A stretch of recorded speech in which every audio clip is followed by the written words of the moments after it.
Okay, guys, we're jumping right into it. We're going to start with just using the Revell Chrome Spray to add chrome to the trim rings on the rims. We're going to be moving pretty quick on this one, guys, because we're getting ready for MosquitoCon and we don't have a lot of time. So let's just jump right into it. Okay, guys, so now we're putting the wheels and tires together. As I mentioned in the last video, we have our BF Goodrich Comp radial TAs. I've just finished hand lettering each one of the tires. And let me tell you, that took quite a bit of time, painting them in one at a time. We're unmasking the wheels, which we have now. The outer chrome trim ring is done in Revell Chrome, while the inner part is, the spokes are in polished aluminum from Allclad, and then the spaces between the spokes are done with metallic gray from Tamiya. And then there's clear red on the hub. I really like the way the wheels came out. Here we have one installed on the car. Well, not installed, just mocked up on the car right now.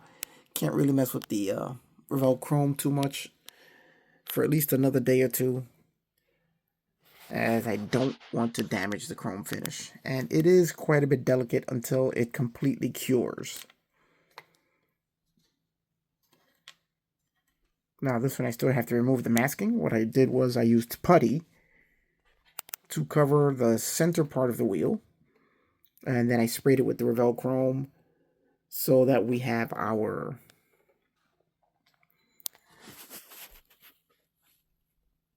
chrome trim ring, and the way I described it earlier with all our different paints.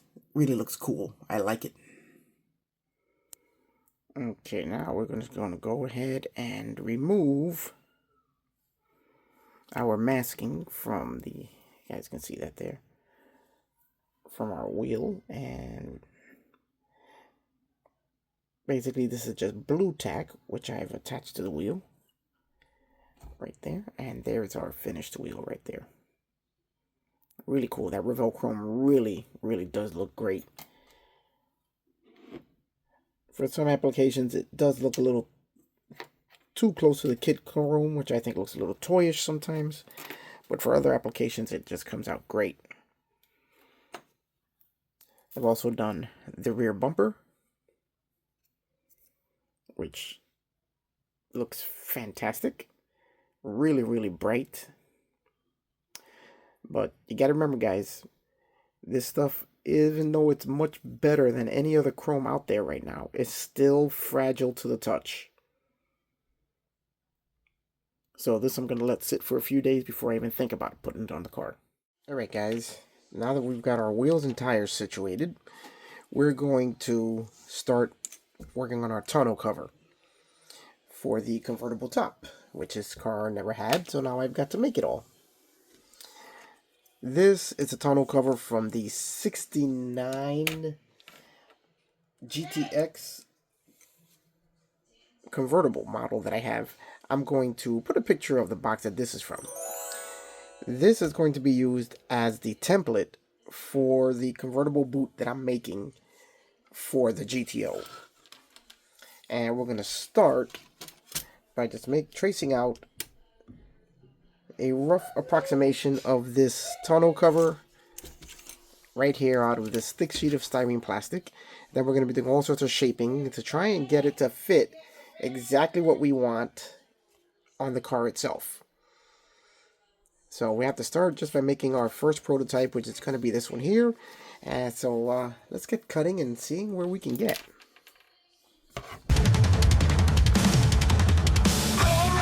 Engine squealing fast, steel beast forged to outlast, chrome and leather shining bright, born to rule the neon night.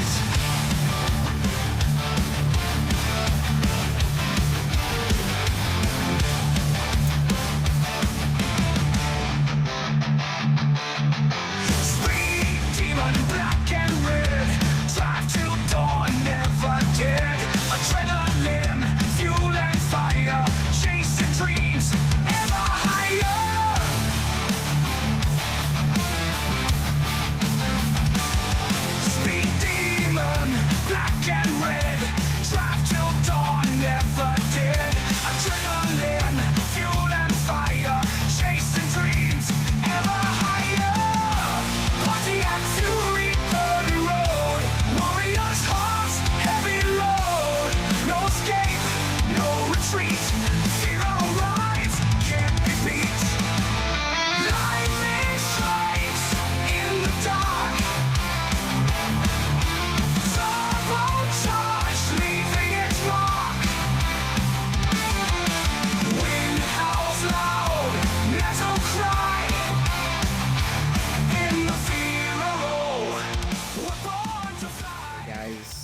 let me just show you what I've got. Let me just put this on pause here.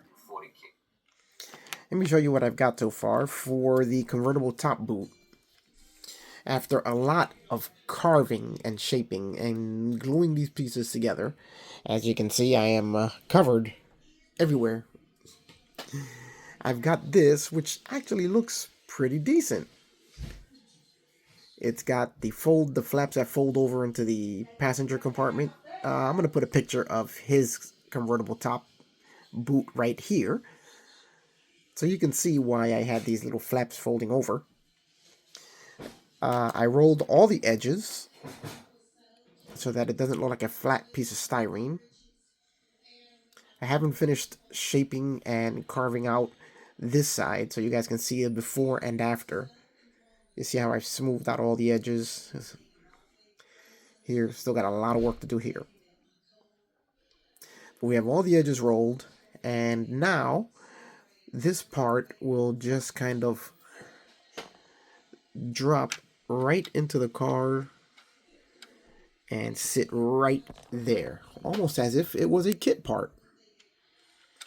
Is the fit 100% perfect? Nope, but it is handmade.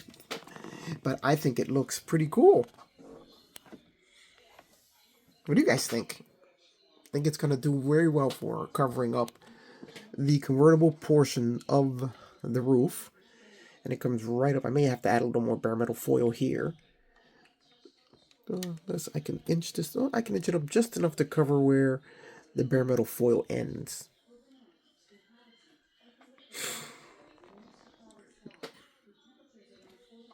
Take a look at that. I think that's going to work out very well. Very happy with that. This car is slowly coming together. It might just make MosquitoCon. I got to keep working now. Alright guys, for the next part we're going to make for this car, we now have to add the rear wing.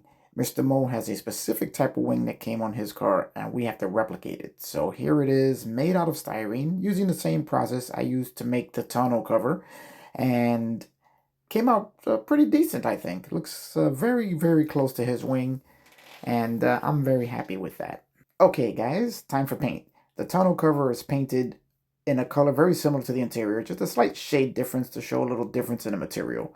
And at the same time, we put a little paint on the wing, and now our body accessories are complete. Alright guys, we're getting down to the final few hours of the build, and MosquitoCon is tomorrow. Oh, I'm sorry, MosquitoCon is on Saturday. This is Thursday night, but I have to get this finished tonight so I can start packing everything up tomorrow to take MosquitoCon. So I've had to rush a lot of the build, which I really don't like to do, but it's the only way I'm going to get this thing to get together on time. So as you can see, we have the wheels and tires on, which was no easy feat, trying to get the car to sit straight on its wheels and tires. And right now, the right rear is on. It's just press fit. It's not glued all together yet because I'm going to have to pull that off to redo that wheel. Because even though it looks okay here, the Revell chrome does take quite a while to dry properly, and I did accidentally get my finger in it. So you can see it there. Still has a nice shine, but I'm just not going to have enough time to fix that. So I left that wheel to pull it off, and since the build is not going to be completely finished in time for MosquitoCon, because there's still a lot of detail work I want to do, but I at least want to have it mostly together just to show what you can do with a really, really horrible kit. And this is a horrible kit, but it is coming out pretty nice. So we have the kit mostly together, and then I just was taking a look at something. And something I never liked about this kit was how high the seats sit. As you can see here, because they had seat tracks built into the seats, but they never really sat right in the car as far as, you know, I thought. So I cut the seat tracks off the bottom of this seat. And when I did that and I place it on the interior, it sits much better than it did previously. Because if you look at the interior, that steering wheel is also aimed way too low because that dashboard also sits too low. There's just so much wrong with this kit dimensionally, but it does look good when it's together. But you see how high the seat is? It runs right into the steering wheel. So I think it's going to look a little bit better once I cut the tracks off the bottom and install the seat. I think it's going to look a lot better without them. So I'm just going to use my nippers here and trim these tracks down, and we're going to put it together, and then we'll see what we got. Guys, we're working on the hood tack right now, and if you guys can make that out, let's see if it focuses in. Here is the hood tack, and you can see that there are little tiny, there is an actual gauge right inside the tack. Now, I'm going to tell you guys how I did this. I just appropriated a decal from the Jaguar XKE that I happen to have a spare set of decals for. And I took one of the gauge decals, because this thing has an amazing set of decals. And, where are we?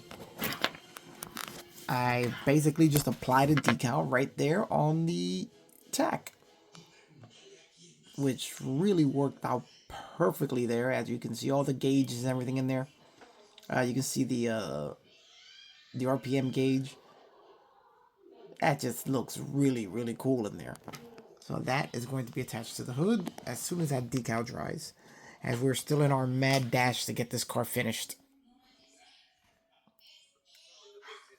Alright guys, because I'm a glutton for punishment and I just can't help myself, I had to make a side view mirror for this car. Mr.mo has one only on the driver's side, so I took a look at it. I'll put a picture of it here and came up with this close approximation of it. Again, made out of styrene. Okay guys, I know this video's been flying fast and furious because I just had to get this car ready, or at least close to ready, in time for MosquitoCon. Now, it's not finished yet, but it was at the point where I could show it. And I can't believe it. It actually won an award. Got third place in its category for a car that's not even completely finished yet. I was shocked that there were so many great builds there. I didn't think I had a chance. So it just shows what you can do even when a kit fights you all the way. So that's going to be it for this video, as we still have a lot to do on this car. We're going to completely redress that engine compartment because, let me tell you something, it's just kind of sad to look at. So we're going to get busy on that in the next video. So I'll see you on the next one.